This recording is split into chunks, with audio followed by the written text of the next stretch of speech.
So moving on to the rules. In the binder that you got a copy of the binder. Oh, go ahead. Just had a quick question. Yeah. The observer, if something's lasting like 24 hours or whatever, right. Can you tell me about the observers? Yes. So I think we get to that in a minute too. But most swims, like most organizations, have a time limit where you'll have to have 2 observers. Monterey Bay, anything over 12 hours, we require 2 observers. I think MSF say 18 hours. Right? Swims over 18 hours, we recommend 2 observers. It's well, night swims over. It depends on the day. Overnight swims. So night swims over 12, and if it's all during the day. Yeah. So there's some general guidelines, and then each organization has its own rules. Is that dock to dock? It depends on the organization. So for us, it would be. I think we're looking at swim time when we say 12 hours. And we make exceptions. So if we know somebody's a fast swimmer, they're going to swim in 10, but maybe they'll go over. They might have 1 observer, but most swims in Monterey Bay always have 2 observers. Lake Tahoe, I think I've done it. We've had 1 observer. So it depends on the organization. If you're captain, we're looking out for it. So yeah, these are some rules that are common or kind of a foundational set of rules for all marathon swimmers. And I think most of you are familiar with this, so I'm going to go through this pretty quickly. But the idea is that you're entering from one natural shore. So you're up on the beach, you're on dry land, they walk in, and they swim to the other side unassisted, and they get out on the other side. The exception to that would be some swims don't have access, there's no safe landing, and the pilot may take that person to an area like the landing either may be designated or the pilot may make a decision that this is the ending of the swim. Like in a Kappa, the start or end, depending on which way you go, is cliff face. So anybody that's done Kappa or crewed for that, you start or end that depending on which direction you go with a touch and release off the cliff. Okay, I know that. I got a question. Say, for instance, a swimmer is towards the end of the swim and the currents are starting to change, and there's a shore, but they're being pushed off away from the shore, but they've still got a possible chance to, say, for instance, there's a sheer face cliff from where that beach was. Yeah. Would it be a ratified swim if they were at least able to touch that cliff shore, even though they didn't make it to the beach? Would that still be considered? It depends on the swim and the organization, but what their rules are for the course. But I know that I've been told by an English Channel observer that if we end up not at our target beach, somewhere between Cap Grinet and Calais, if we end up on the other side and it's all rocks, and it's dangerous to climb on the rocks, they may allow the swimmer to touch and release that rock as a finish. In Monterey Bay, if we were in a situation where there was high surf and you were trying to get to one of the few accessible beaches, but you had to, but we made a decision as an observer and as a pilot to take you to a place where it was just sheer cliff.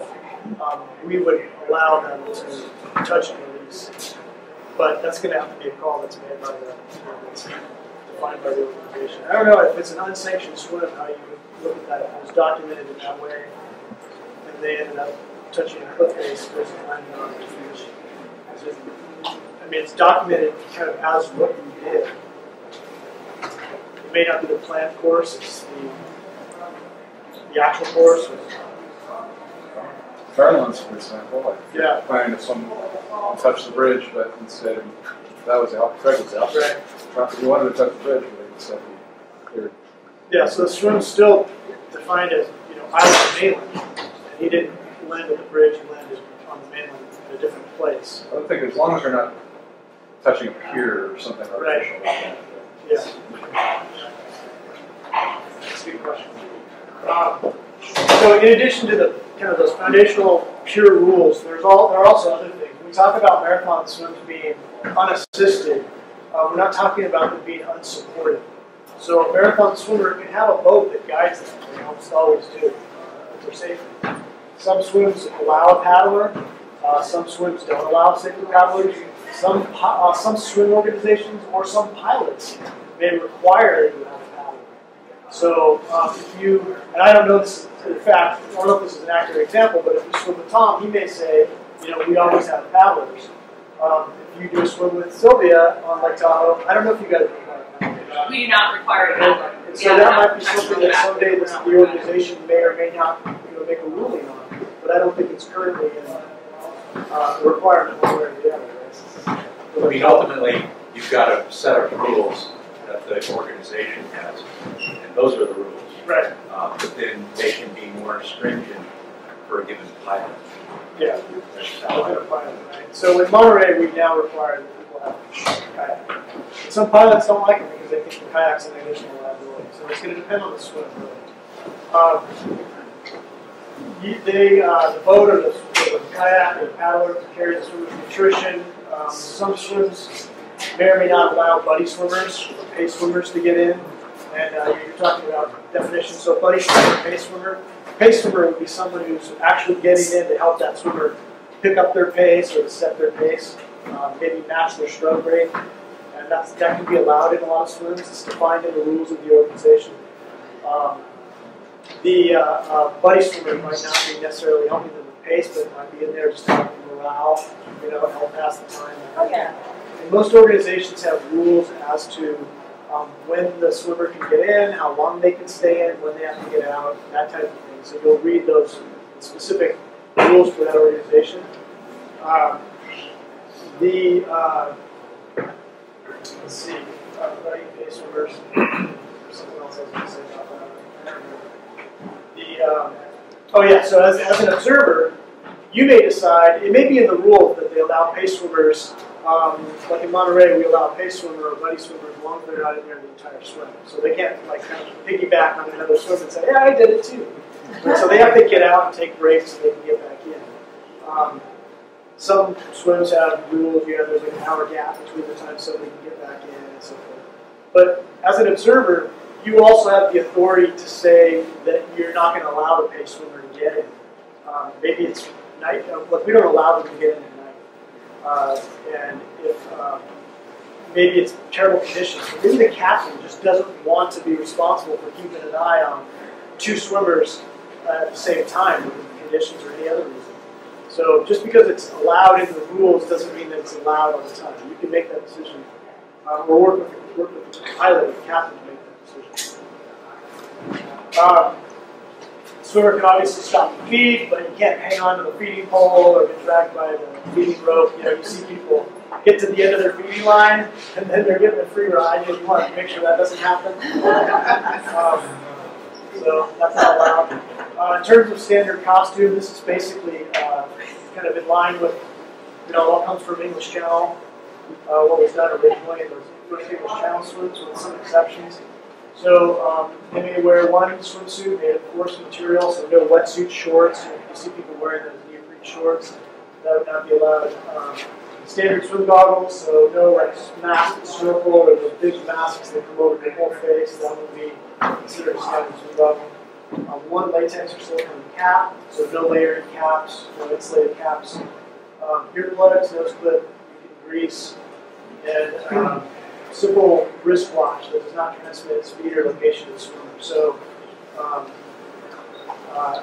when we get into what's not allowed, I'll talk about that. And then waterproof safety lights are also allowed to be used, glow sticks, things like that, so you can see your some swims, like CSA, doesn't apply to us here in Northern California, but they don't allow you to wear jumpers. So generally with men, I think, correct me if I'm wrong, but I think the general rule is that women's suits can't go below the thigh or over the shoulders. And men's suits can't go below the knees in general. But if you're swimming with the Channel Swimming Association, they mean you have to wear briefs or like a short, what are those called? Pancake. Yeah. You can't wear jammers in the sea. It's very pure. I have a question. Yeah. If you've seen those safety floats that just strap, you're not Right. hanging on to them or anything. Are those not allowed? And if you wear those, you're against the rules. I think they're generally not allowed. We don't allow them. No safety floats. Yeah. What if it gets tangled with the boat ride? Yeah, track behind you that Yeah. keep you. It hits you in the head And I know that when I sit right on, I can actually. It actually No, I was works. just saying for people, like, Yeah. I hardly ever go swimming in a lake without one. Yeah. Because, and I bought one because I was walking on land and I could see somebody way the hell out there. They're great for They training. were wearing a cap in a little lake, but it was a bag. And They're great for training swims, but if you're doing a swim where you have, So not you're allowed. surrounded by support. Right. then Well, no, I was you thinking shouldn't about need it. something less elaborate, like Right. one-offs or whatever. You can't wear them. They're great for training. Most organizations would not allow it. So what's not allowed? What's non-standard equipment? So you can't use anything that's designed to increase or maintain warmth, increase speed, or increase buoyancy. So, obviously no wetsuits. I mean, when you talk about swimming in the bay, what's the first thing people say? Oh, you wear wetsuits, right? Right. But you do wear a wetsuit. No, we don't wear wetsuits. Neoprene caps, neoprene shorts, booties, those are all examples. There will be some exceptions to these depending on where you're swimming. So I know that because the first swimmer, one of the first two swimmers in the Fairlawn Channel, they swam in Australia, the Fairlawns, wore an insulated cap, neoprene cap with a chin strap. So now it's, I think it's believed, it's kind of the exception to the rule. So if you're swimming in the Fairlawn Islands, people have worn neoprene caps under the cap with a chin strap. Not anymore. Not anymore. Not allowed? Yeah, so it was when, I guess when FYSF was, that was an exception. So that's good, it's not allowed. I'd like to see it go back the other way, but a lot of times when, the history set the precedent, sometimes those are exceptions that are made. But you're going to have to look at the rules of that specific swim. And for Fairlawn, since there's no functioning swim sanctioning organization, you would default to what's on the NSF. So you would look at those rules for and I don't know if you want to add anything about that. If somebody chose to wear it, they would document it, or would it not be considered? Well, MSF wouldn't have that. I mean, they can do it, the ocean is free, but it it wouldn't be ratified. Upon review, it wouldn't be ratified. Evan, not so much for some right here, but the other one that should probably add is not so much for us, but just for general knowledge is shark shields. Some organizations allow them and some do not. The shark shields? Yes. Yeah. So that would be the other one. So so basically these are examples here, obviously for speed, can't use paddles, flippers, etc. No wetsuits, no pool buoys. Audible pacing devices, so you hear people say, can I use my metronome, my metronome that keeps pace? That's Or cheap. It's cheap. tactile pacing devices. Yeah, tactile pacing devices. So GPS watch, you've got an MP3, a metronome. That, if you've ever swam with one, I mean, you know exactly what your stroke rate is. If you're using one, and that's a form of cheating. Because part of the skill of doing one of these swims, so much of it's psychological, but there are also skills that you develop in terms of knowing your pace, knowing your stroke rate, and knowing where you are. So Yeah, but Scott, so here's my dial on my watch. Yeah. And if with my goggles up, crew's going to be watching me. I'm going to have to flip through a bunch of screens to analyze all that. I love the data off my watch after a swim, and that's tremendous value. But during an observed swim, I'm not going to be flipping through a screen this big while I'm feeding. So it shouldn't be a problem for you that you're not allowed to wear it, right? I love that water temp, stroking, all that. There's a lot of information. Shut up! I'm talking to Scott. You have a kayak, put it on the front of your seat. I mean, Well, or what if you take over the face? Because I feel the same way you do. I love that data afterwards, It's right? And I not- used to have one that didn't do stroke count, and I stuck it under my cap. So here's the thing. So we had Catherine Reed was going to do the swim, right? Right. And remember Suzanne, and she Took it away. she's trained with it. She's used to it. Like you guys, she wants the data. She's used to wearing it.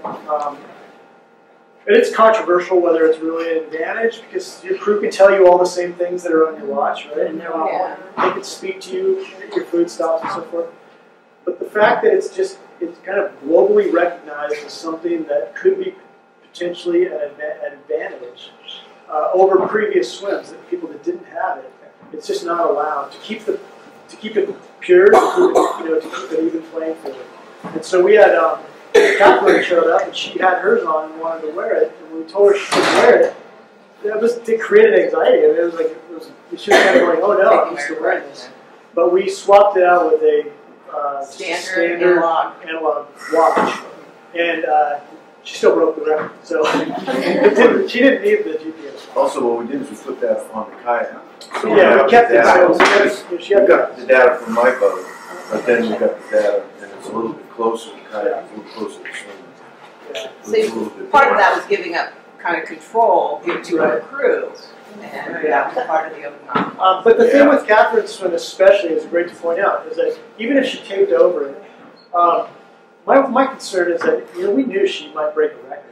Right. So here we were going to have pictures or videos of her swimming. Yeah. And someone's going to go, well, you broke the record, but you were using your GPS data to give you some advantage that so-and-so didn't have. Right. And, I mean, why cloud the waters? Scott, we're kind of in an eddy here. Yeah. And there's so many other things to do. Yeah. But let's just say, let's park that, and if there's continued interest, let's Yeah, we can have more discussion on that. So I think there are discussions on that on the forum, right? So, underwater streamers, obviously you guys know what those are. No. They stick a boom out on the boat with a big giant ribbon that goes under the water, so you're swimming over a lane line.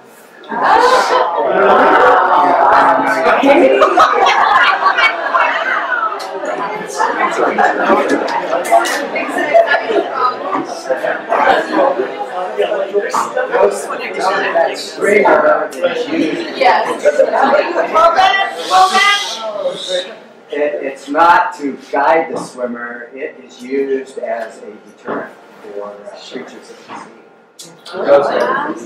It's like the diver. So that's another discussion that could be. Right. This was I got this from a discussion with Steve from Utah. But even though even if that wasn't the purpose, it still is giving an advantage. Yeah.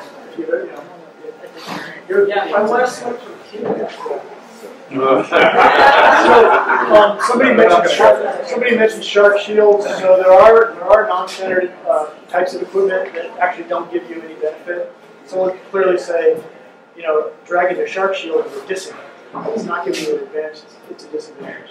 And generally, some swim organizations will allow them. Some swim organizations won't allow them. It's always in the rules. But if it's not, it's something that you need to declare prior to the swim. So if you say, I'm going to do this swim out here, and I'm going to drag a shark shield, or I'm going to put on a device that transmits data, and wear a transponder in case I get lost at sea or something. That's something that needs to be declared prior to the swim and documented as such. Anything to add to that? And then, so very quickly, the role of the observer. So, as we've been talking about, the observer offers transparency with unbiased observation and quality documentation. Your primary responsibilities as an observer are to explain and interpret the rules, to witness and document the swim, and to be the official timer of the swim. That's really where your primary responsibilities end. But as Evan mentioned, there's sort of an implied expectation that you're also going to be for safety, that you're going to be making sure that the swim is conducted in the safest manner possible, using your training and your experience and so forth. Other tasks that you will most likely perform, we talked about chain of command. If there's any paperwork required by the organization, you will almost always sit down with everybody and gather the crew and swimmer and read the rules out loud. You have to swim prior to swim. Generally, people these days are using tracking devices like spot trackers. A lot of them are set up to feed into TrackRS. So if your swimmer has a tracking device or wants to use a tracking device, you're generally the person who's going to be setting that up on the boat. we provide one in our observer kit. If necessary, you would obviously enforce the rules. You may need to stop the swim for a safety or rule violation. So we have that authority. You can also, if needed, provide first aid, but only first aid we've been trained for. So, and then after the swim, you may be required, depending on the organization, to write the observer report. So with that, some organizations may just want to send in the raw data, and then the requirements for the observer reports may vary. Right? So, Kevin's going to talk about documentation. And this would answer your question from before about having a second observer. So, observer independence. I mean, we're all a small community. A lot of us know each other. So you may end up observing, Stephanie may end up observing a swim for Amy, well, probably not for that. But, you may end up observing swims for people that you know or that you're friends with.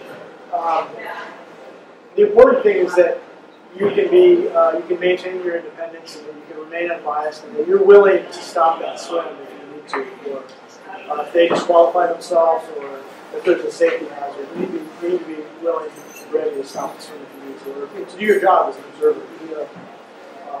You know the person.